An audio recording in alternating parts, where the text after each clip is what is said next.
Welcome to Every Step podcast. I'm Krystyna Weston. And I'm Judith Beck. Every Step is the podcast where career and life meet. Hi, Krystyna. Hey, Judith.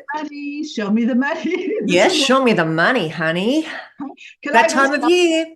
That time of year. Oh, that's exactly right. We're doing our taxes. We're asking for more money. And why wouldn't we? Because at the end of the day, everything costs so much more. Correct. That, you know, you're living month to month. A lot of people are really suffering out there right now, but is it the right time for them to ask for a raise? Now, obviously, for the people who are watching this is not a master class or that type of thing. We're going to discuss what we know based on our experience and what people have told us. Also, I've had several questions come in when I started to put this out last week. So there is definitely, well, who wouldn't be interested in an increase at the end of the day? Like I think everybody's interested in an increase, but can employers afford it? So, yeah. Well, exactly right. And I think what we're going to do, because there is so much content to this conversation that we cannot do it justice in a one episode. So today we're going to talk about the employee and what they should do. We're going to talk about when you should ask for it.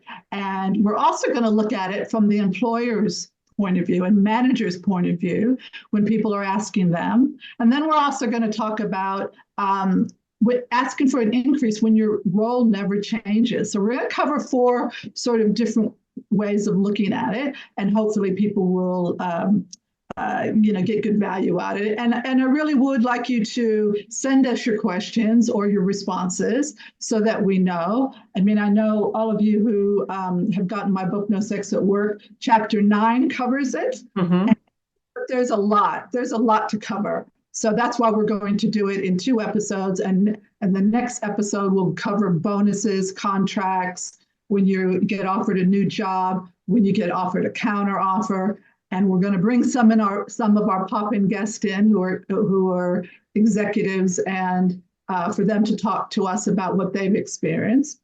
But you know what?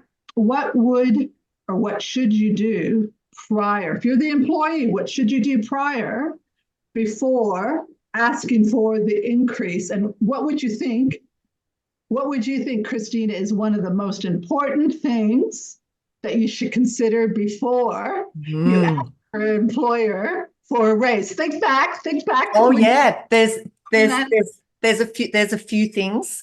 Well, give me your number one. Number one, be prepared with all your facts and figures. Yes, be prepared to back up why you deserve a raise. If you can't articulate that in terms of your achievements, the financial contribution, how you've exceeded KPIs, whatever it is for your role, you're not going to have a very fruitful conversation.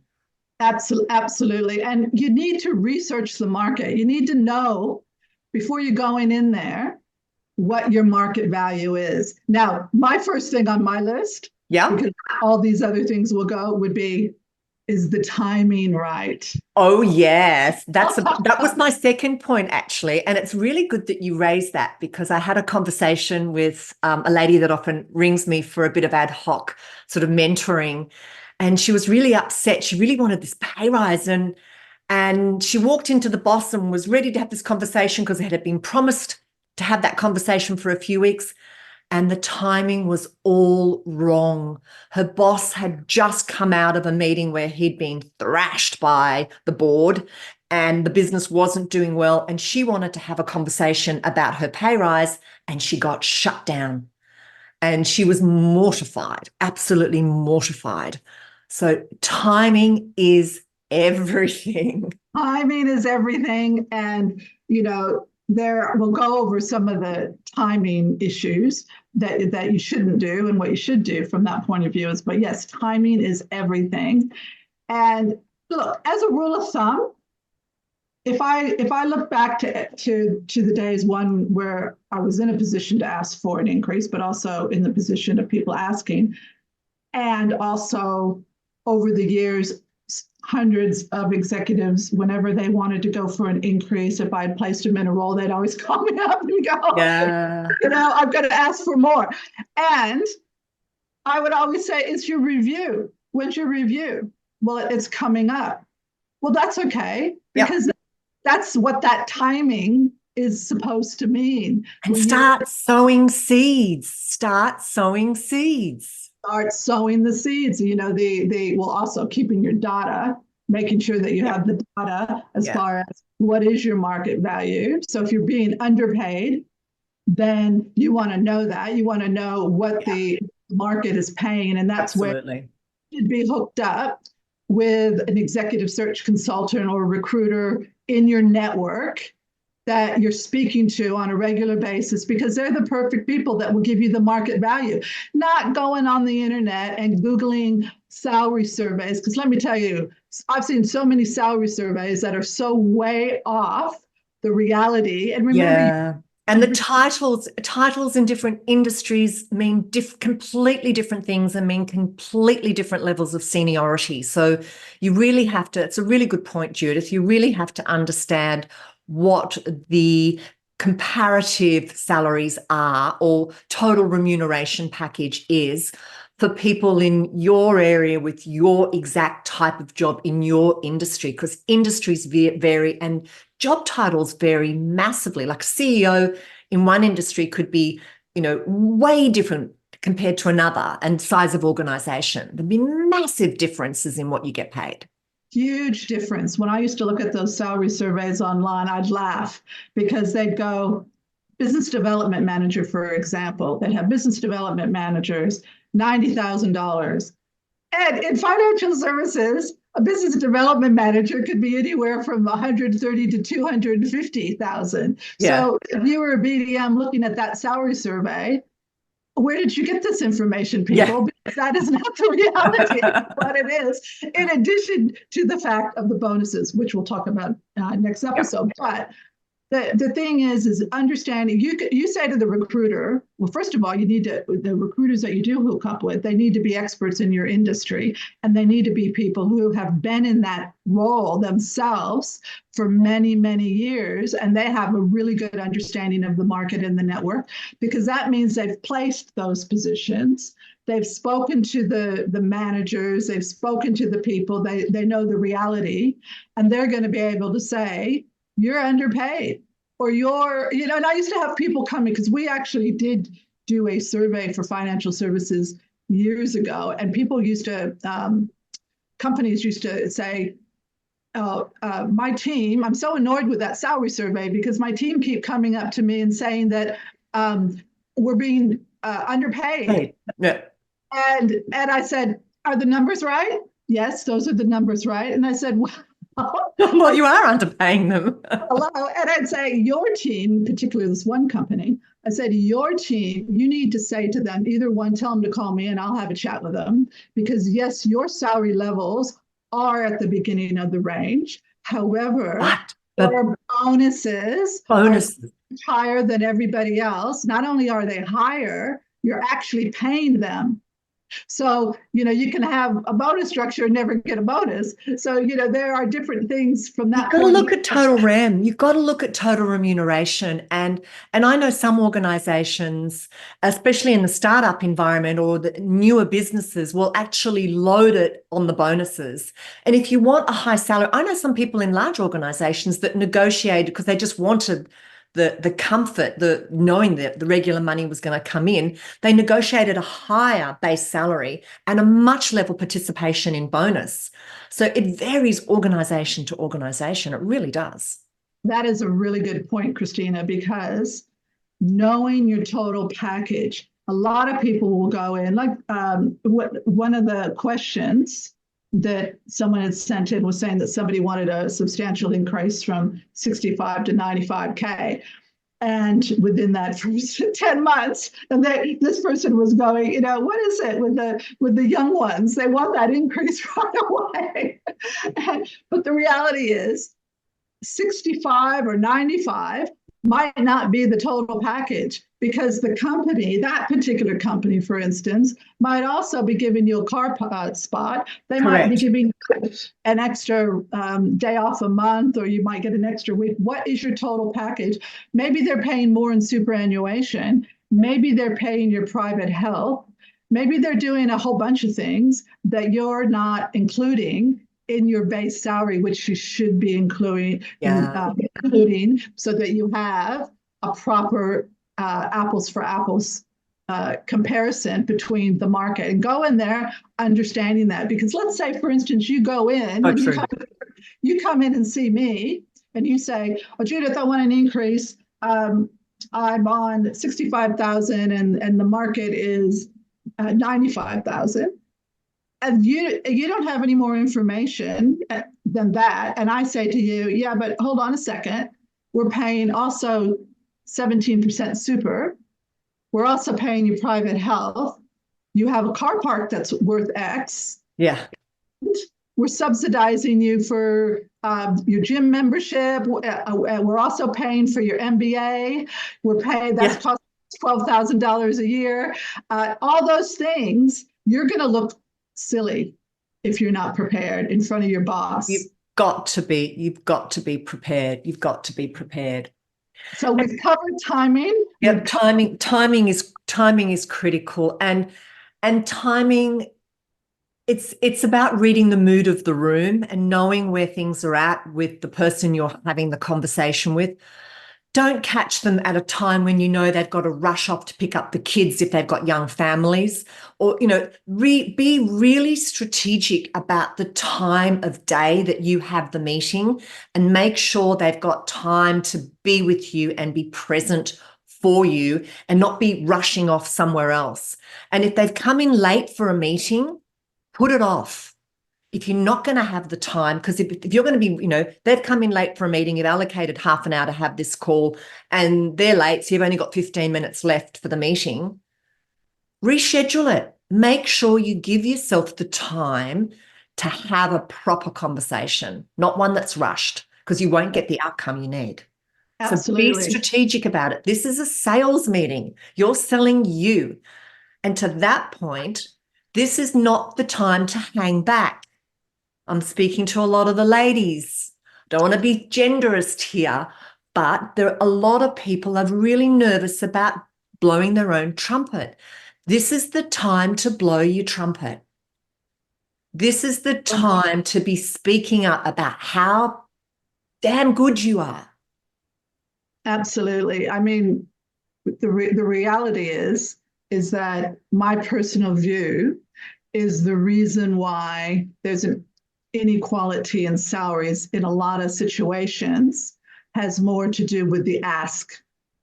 A lot of women don't ask. They don't ask, but that also goes further, because we've talked about this before, is that they didn't have the mentors early on in their career and throughout their career. And I think they're a lot better about getting their mentors and doing that now these days. Practice asking. If you don't ask, you will not receive. If you snooze, you lose. Basically, that's the moral of the story. And the guys don't seem to have a problem with it. And they also will take the rejection or the much better. They'll take it on board, and then they'll ask why. They'll ask for. They'll ask why not. Then they'll ask, what can I do to get? So in other words, any of those meetings, when you go in, number one, if it was me, that's an appointment. That's not a spur of the moment thing. Correct. It's an appointment. It's in schedule. You give it. You do not give it a half hour. You give it minimum 45 minutes. Yep. And you schedule it in. They know why you're having the conversation. Let them be prepared too. Let your boss be prepared.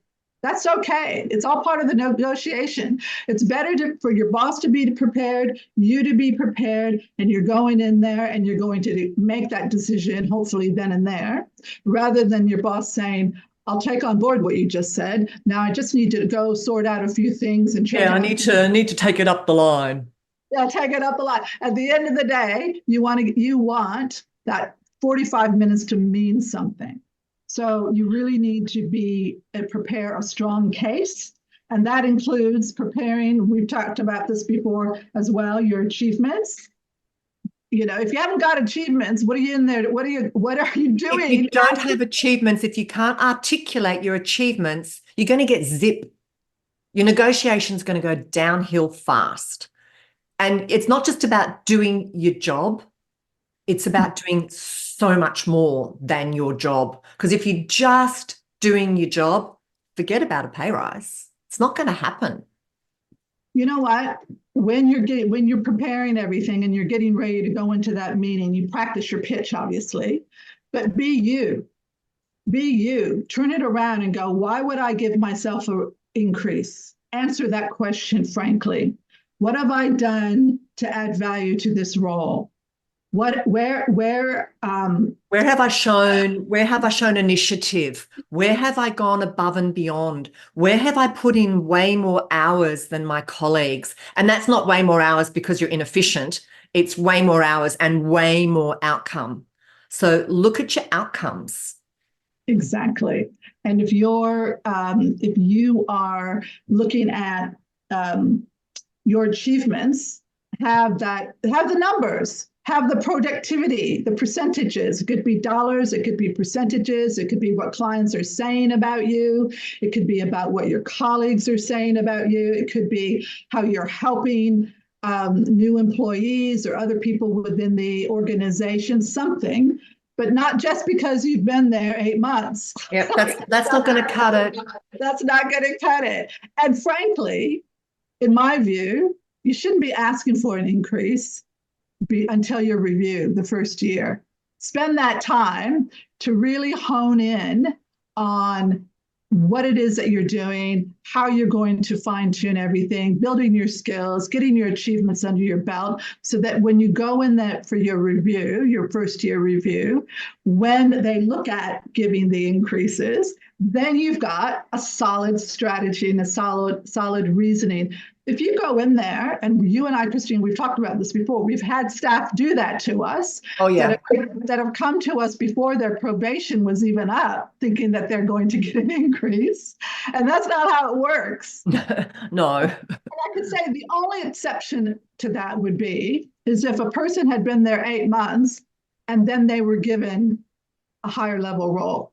And that's a whole renegotiation renegotiate, exactly. But not just because you've been there 8 months or 9 months or 10 months or 11, whatever.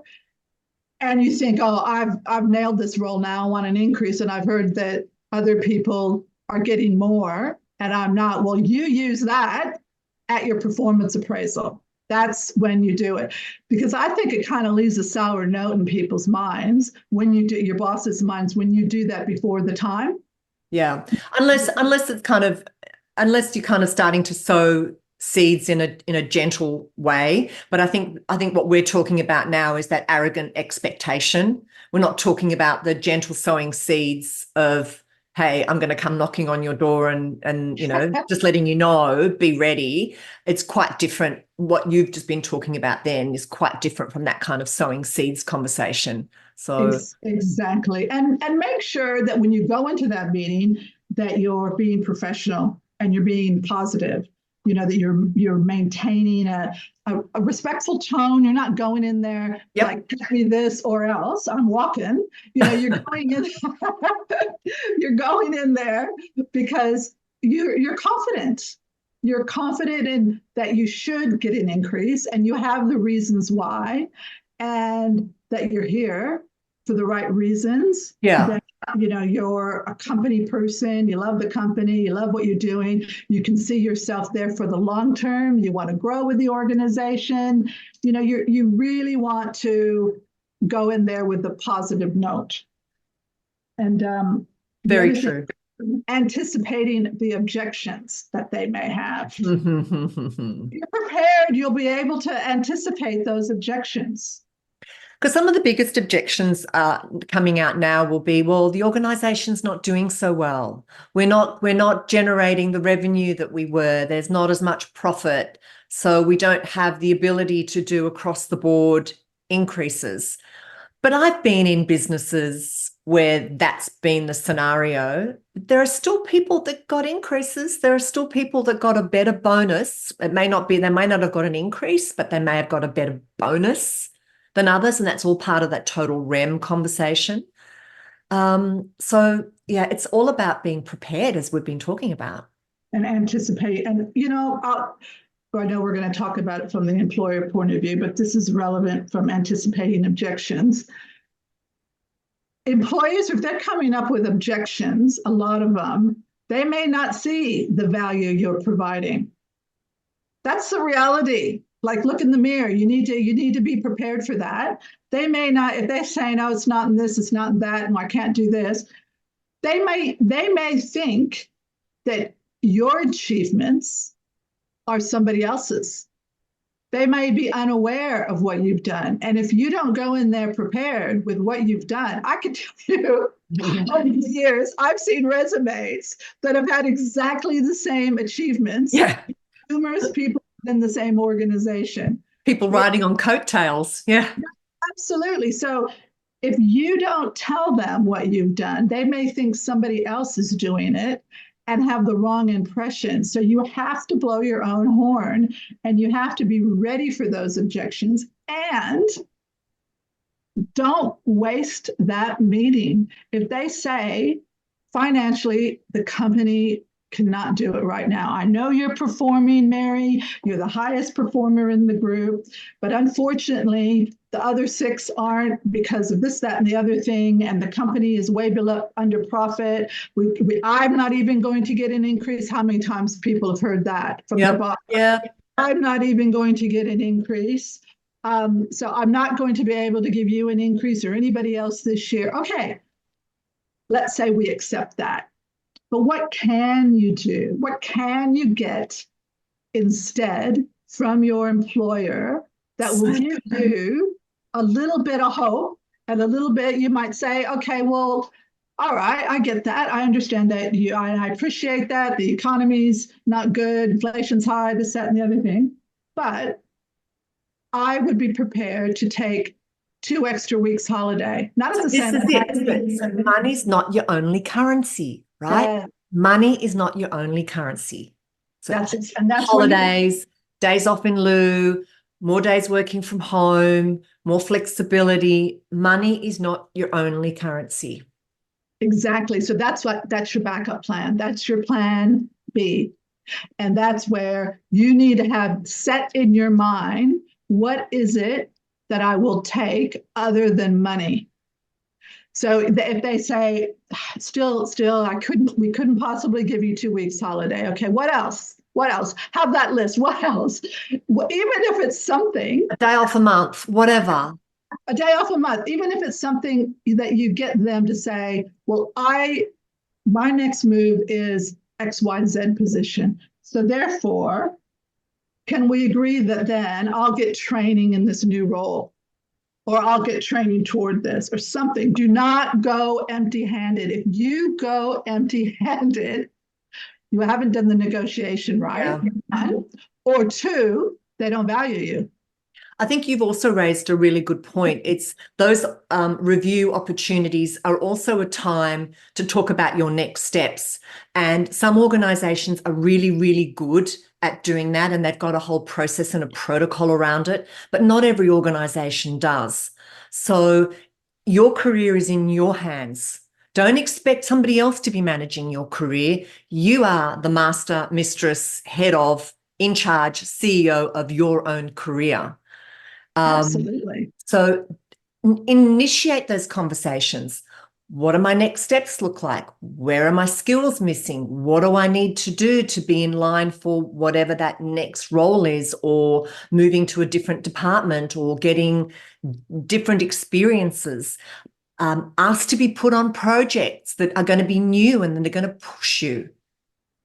Absolutely.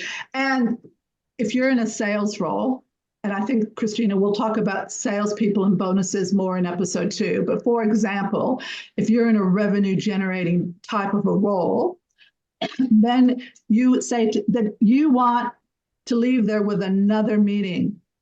Say, okay, can we agree that we will meet again in 6 months' time? And what is it you would like me to achieve in 6 months that will make a difference? And I understand that the company's not doing real well right now, but hopefully we're all going forward that we're going to change that. How am I going to get that next increase? What is it that I can do to ensure? Yeah. Because a lot of times managers will put things off. They'll just put it off. It's all too hard. Yeah. And it's the ones that actually pinpoint things help you actually, as a manager, quantify what's required.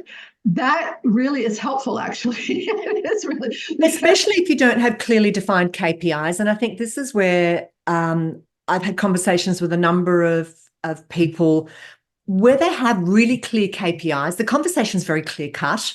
It's like you're either achieving, exceeding, or you're just meeting, right?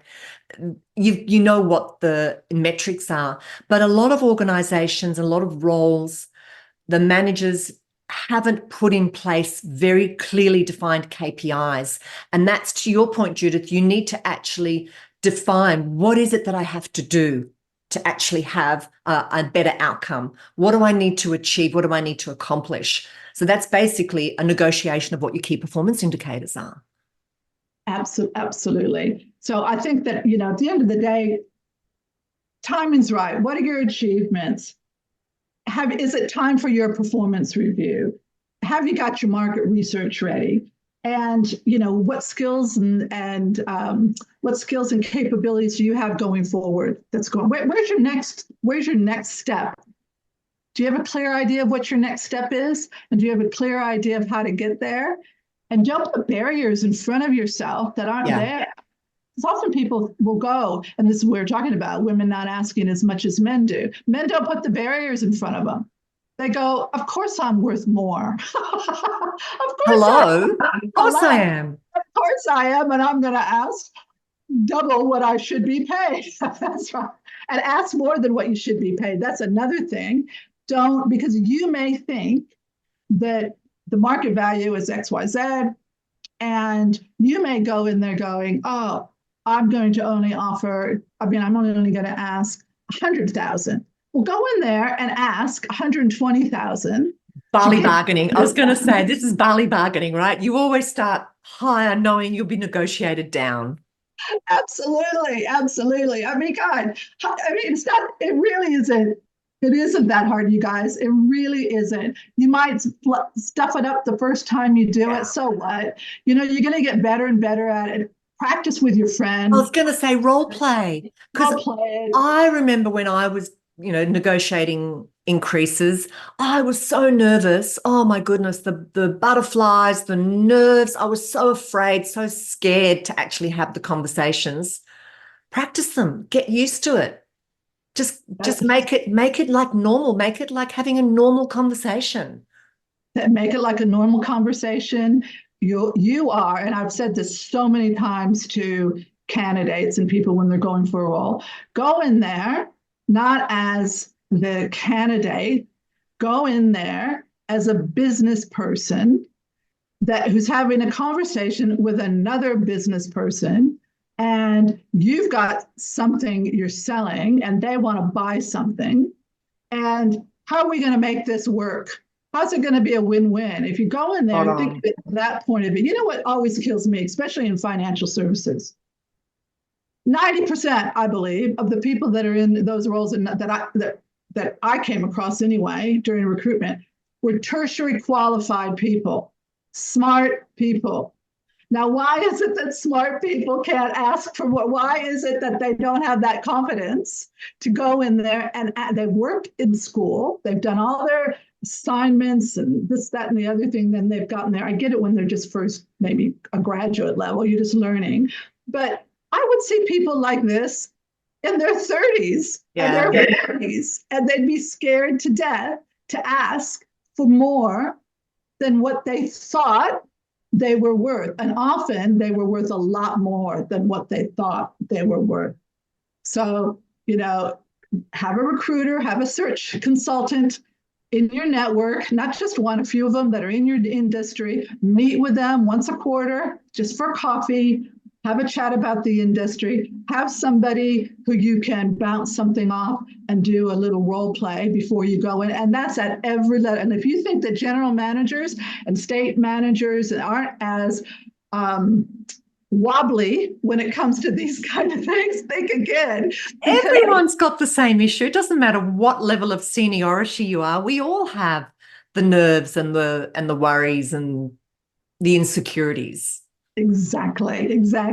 Now, what about if you're asking for an increase for a role that never changes? This is a tough one. So, you've got to emphasize different things. You might have to emphasize your longevity and experience. That would be the first thing that you would think of. But you have to also demonstrate your consistent performance and your reliability. And this is, because there's a lot of roles within companies where somebody is in a role and they might actually be, let's just take $100,000 for an example. Well, that person might stay in that role for 10 years. And the company is budgeted for that role at $100,000. No matter what happens, there will be some CPI increases. Obviously, there'll be some increases. Because even executive EA jobs started at one level and they've more than doubled, tripled, if not more, in the last 10, 20 years. So yes, but I'm just talking about right now here. If I'm on 100,000 as a secretary, let's say, and I've been in that role 5 years, not taking in CPI and all those things into it's going to be very hard for me to go in and ask for 130,000. Yeah. Because the company has only, unless you've taken on greater responsibilities and you're exceeding KPIs and you're stretching yourself and you're doing more than the job description. Well, you need to do exactly the same thing as we discussed earlier. Correct. You need to find out the market value for your role, and you need to present a business case for retention as well, and also your contributions to the company and to the team, because that's a very important role. And also be able to talk about that. My role, let's say I'm the receptionist. I'm the front face of the business. Back in the days when we went into the office. But even then, I am the front face of the business, and it's an important role because doing all these other different. So you might then go, I'm going to take on more office management. I'm going to take on more responsibilities. But hypothetically, let's say you're not. Let's say you're just in a processing role. And that processing role, an ops role, customer service ops role, an IT role. An IT role that is the same every day. There's no elevation in positions. It could be something like that. So how are you going to propose higher compensation? And you might have to align it and request that your remuneration is aligned with company performance. You might have to say, okay, because they may come to a point and say to you, your role, these roles within the organization are at a range of 90 to Y, and you are already at 130, and we can't take you over that range. But that's the bonus. That's then the bonus conversation or the profit share conversation or another, there's a lot of total RAM conversation. That's a total RAM. But again, you don't want to go away. Go, okay, I understand that. I'm not going to get more than 130. But what about an extra week? Or what about, 4-day week?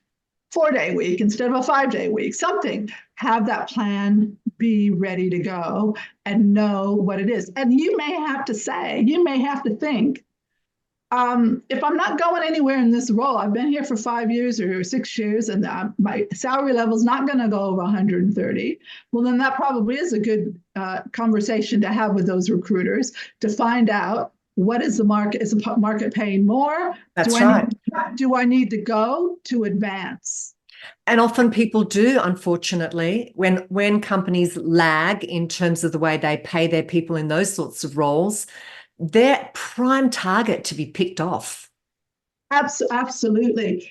And the thing is that over the years, I saw people leave companies because they had nowhere else to go within that organization, whether it was the department size or the company size, whatever it was. The next step, somebody new had just gone in there and it's going to be 5 years and you don't have 5 years to wait.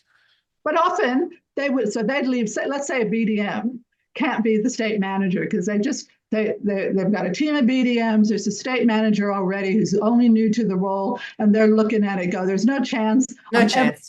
So I'm going to go and I'm going to be headhunted as a state manager somewhere else. And I've seen many times people leave a company that they love, go somewhere else, get the experience, and come back to that same company at GM level or national level. Happens a lot. That's where you don't burn your bridges and you make sure companies with good references, because you may come back. So that part is a little bit harder when you're in a consistent role, and we'll talk about those bonuses.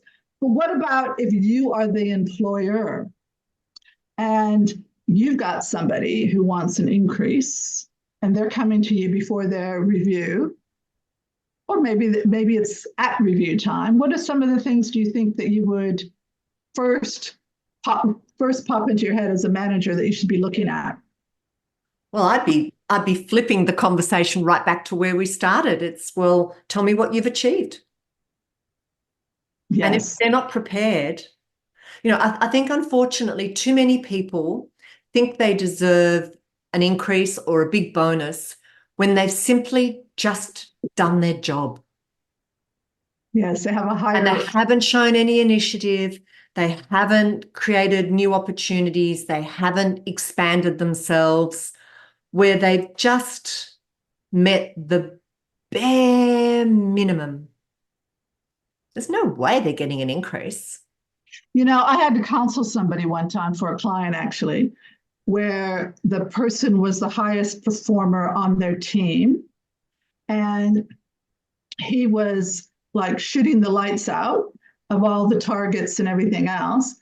But he was leaving carnage every walk. Like, he was rude to the other team members. He wasn't a team player. He couldn't, he wouldn't go to meetings on time. It was just everything that you're not supposed to do, he would do, but he made his targets. He shot the lights out. And so virtually the client is going, what am I going to do? What am I going to do with him? What am I going to do? He's a great performer. And I said, you need to sit down. I had to counsel the manager on how to counsel him. And I said, you need to sit down with him and you need to explain to him that you want to be your next step is state. Because I said to her, is his next move, does he want to be state manager? Yes, he keeps saying, I want to be state manager, blah, blah, blah. And I said, well, you need to counsel him that being a state manager is not just about meeting your targets. People skills, maybe just a few people skills. And the soft skills. And do you realize that you're doing this tough love? I know you need to give him tough love. Yeah. And he's probably had some kind of mentor or whatever in his early days that told him it's okay to just go in there and be a bull. And but this is why the key performance indicators aren't necessarily just about achieving dollars and cents and outcomes of that nature, but setting KPIs about personal development. And if your people aren't developing on that level, to your example, then if you don't have those set metrics around what I need from you to grow or to achieve, then as a manager, you're going to have a very, very difficult conversation with your employee, because they're just going to whinge. And if you haven't put in place good, solid KPIs that are both financial and interpersonal kind of skills, or leadership development, management, interpersonal skills, you're going to have a real challenge on your hands. So make sure you've got those in place well before you're having conversations with your people, because then you know the rules of the game. These are the things I used to consider. So, and I used to talk to managers about, at the end of the day, I mean, I always wanted, obviously, because I was an executive search and I had an executive search business, the new assignment.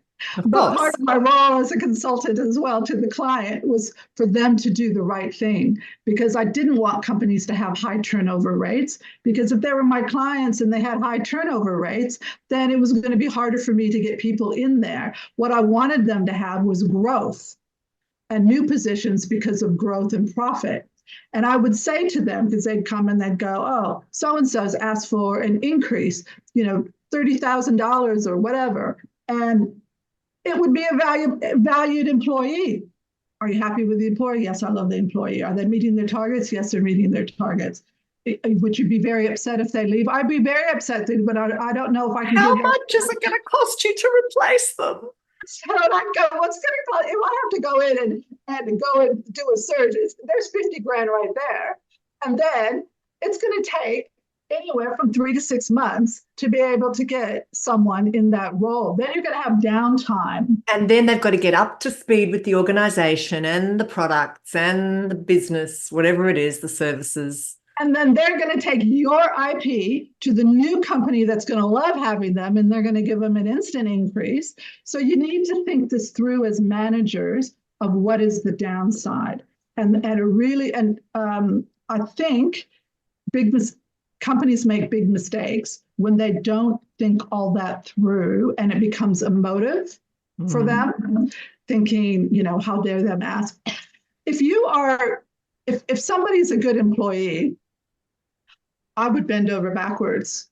Now that is always that's not so easy sometimes in certain companies, especially small and medium level, because they don't have the budgets to often accommodate financially, but they can. So you as the manager, don't wait for them to tell you what their plan B is.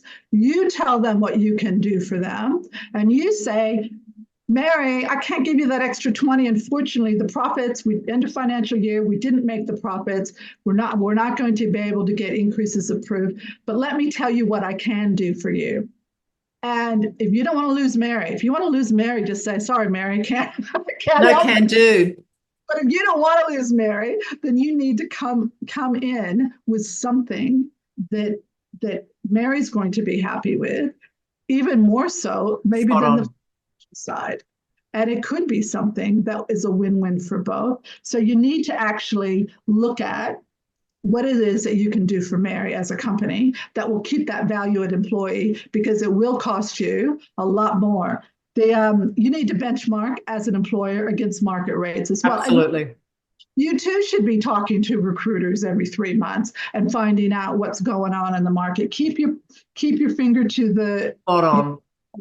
And also constantly review your internal teams. Is everybody being paid equally? The understanding their roles and responsibilities and what they're doing, and what is it that you can do for Mary to get her to that next level to help her, because maybe Mary just wants to be in a mentorship program, or maybe you could sponsor her into a higher level qualification, something you won't know if you don't have that conversation. That's exactly.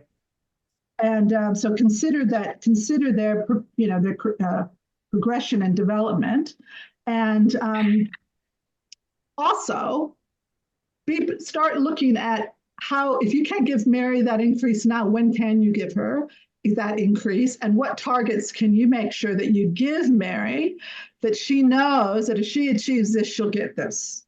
So it's really important, and delivering on that. I worked in an organization where I was told these were the goalposts, and my team and I achieved those goalposts, and we achieved everything. My team got the bonus. My manager didn't give me the bonus, even though I was leading the team. Guess what? I left. Yeah. But maybe if the conversations would have been clearer earlier. Oh, we all thought they were cleared. They were KPIs. Everybody thinks they're clear until they don't. That's exactly. Well, I thought it was going to be, and what have I said over the last few years of these podcasts? Yeah. Get it in writing. Because the organizations sometimes have a habit of changing goalposts when you think they set out to give you X percentage of your salary as a bonus. And then at the end of the year, they go, oh, well, our division performed okay, but all the other divisions didn't. And their bonus pool has been reduced dramatically. And I'm sorry, I know this team knocked it out of the park, but no one else did. And therefore, what you thought you were going to get, you're not going to get. Absolutely. And just to close this off, in any one of these situations that we have, all these ones that we've discussed today, don't be afraid to follow it up in writing, in an email. Thanks, Mary, for our conversation today. As the manager, this is what we agreed. Mary sends to the boss, thanks, boss, for our conversation today. This is what we agreed. And if there has been an agreed timeline, spot on. Can we put in the diary now, the 6-month meeting for such and such, send that to, and I'll make sure that I meet what you have given me and the targets. Thank you for your time. I really got a lot out of it, and I look forward, keep it positive. Both sides, everybody, that's transparency and clarity. Yep, absolutely. When it's in writing, it's clear. When it's verbally, it's as muddy as the water in the Yarra. Correct. Correct. And you'll be jumping in there and finding things you did not know that were there. So hopefully everybody got something out of this. Again, if we haven't answered any questions that you want us to answer, send them through to us, direct message. Don't forget to subscribe for the podcast on your streaming channel, because you don't want to miss an episode. This is exactly. We're your career manual. We're the people that are going to help you in your career. We look forward to speaking in our next episode, which will be part 2, which will be all about bonuses, contracts, counter offers, and offers. So thanks, Krystyna. Thanks, Judith. See you next time. Bye. For more information about Every Step and our guests, head to everysteppodcast.com. To be notified of new podcasts, please subscribe via your favourite listening platform. And of course, follow us on social media and direct message us to share your ideas about guests or topics.